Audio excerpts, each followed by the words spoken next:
Bonjour tout le monde, ici Caroline Chaput, travailleuse sociale, experte à la Cour supérieure et fondatrice du Centre d'évaluation psychosociale incorporé.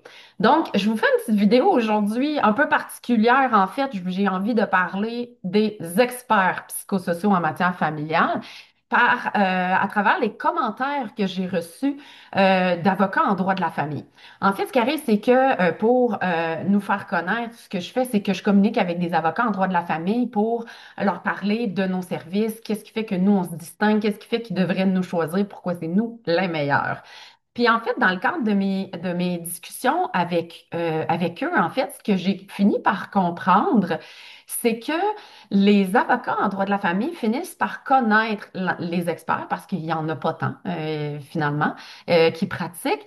Et ce qu'ils me disent, c'est qu'on finit par choisir notre expert en fonction des recommandations qu'on veut obtenir. Et ça me frise les oreilles, ça me donne ça me donne des frissons inconfortables dans le dos parce que c'est pas supposé.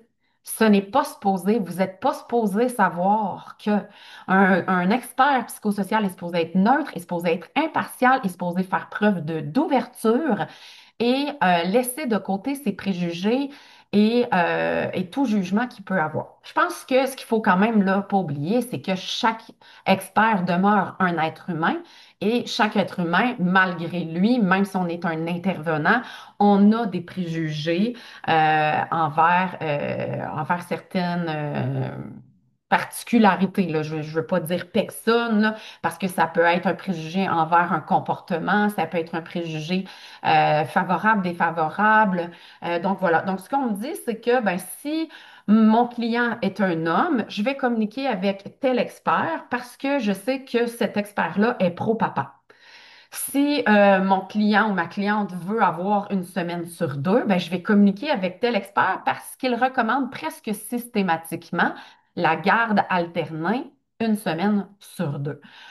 Donc, et ça, c'est pas supposé parce que, ou sinon même, ce que je me suis fait dire, c'est justement des préjugés, ils vont se rendre compte dans la lecture des rapports qu'ils vont recevoir que l'expert va avoir un préjugé défavorable pour telle personne, tel comportement, telle situation, ce qui fait en sorte que ben, si c'est pas dans l'intérêt de leur client, évidemment, ben, ils vont pas recommander cet expert-là.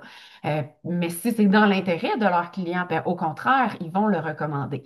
Donc, ce qui fait en sorte que moi, ça vient vraiment ça grince, là. C'est comme des ongles sur un tableau noir, là. Je sais qu'aujourd'hui, les jeunes ne connaissent pas ça, là, mais moi, 1984, j'ai vécu ça.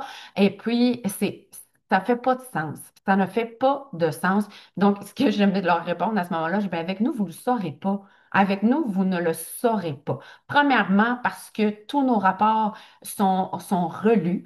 Donc, ils sont discutés avec un autre expert. Donc, on prend des pas de recul pour justement éviter le jugement et les préjugés, pour se faire remettre en question. Donc, si moi, par exemple, j'avais un préjugé favorable envers les papas, ben mon dossier, j'en discute avec une superviseure clinique qui, elle, va venir me remettre en question. Mais là, Caroline, qu'est-ce qui fait que tu vas privilégier le papa dans cette situation-là? Ben, pour telle raison. OK, mais qu'est-ce qui fait que maman, elle n'est pas autant privilégiée? Ah ben oui, ça se peut. Ça se pourrait que finalement que j'ai pas. Donc, c'est ça l'objectif, hein. Nous, on est supervisés, on discute de nos dossiers avec un autre professionnel pour justement éviter ce genre de situation-là parce qu'on ne peut pas se permettre, on se doit d'être neutre et impartial et on ne peut pas se permettre d'être aussi biaisé par nos préjugés personnels. Comme je dis, c'est tout à fait normal, on est des êtres humains. Donc, c'est tout à fait normal d'avoir certains préjugés, mais on doit être capable de prendre le pas de recul nécessaire et d'aller chercher l'aide nécessaire pour justement ne pas être biaisé par ce type de préjugés. Donc, je vous souhaite de passer une belle fin de journée. Si vous avez des questions, je vous invite à me contacter, Caroline Chaput. Ben, en fait, oui, moi. Mais je vous invite à me contacter au info commercial centre évaluation psychosociale.com. Sinon, vous pouvez aussi aller sur notre site web, le www.centreévaluationpsychosociale.com. Puis on a aussi plusieurs vidéos sur YouTube, sur la chaîne qui porte le nom de l'organisation finalement. Puis je vous invite à aller les consulter. Peut-être que il y aurait des informations intéressantes pour vous qui pourraient vous aider pour la suite des choses. Donc sur ce, je vous souhaite de passer une excellente fin de journée.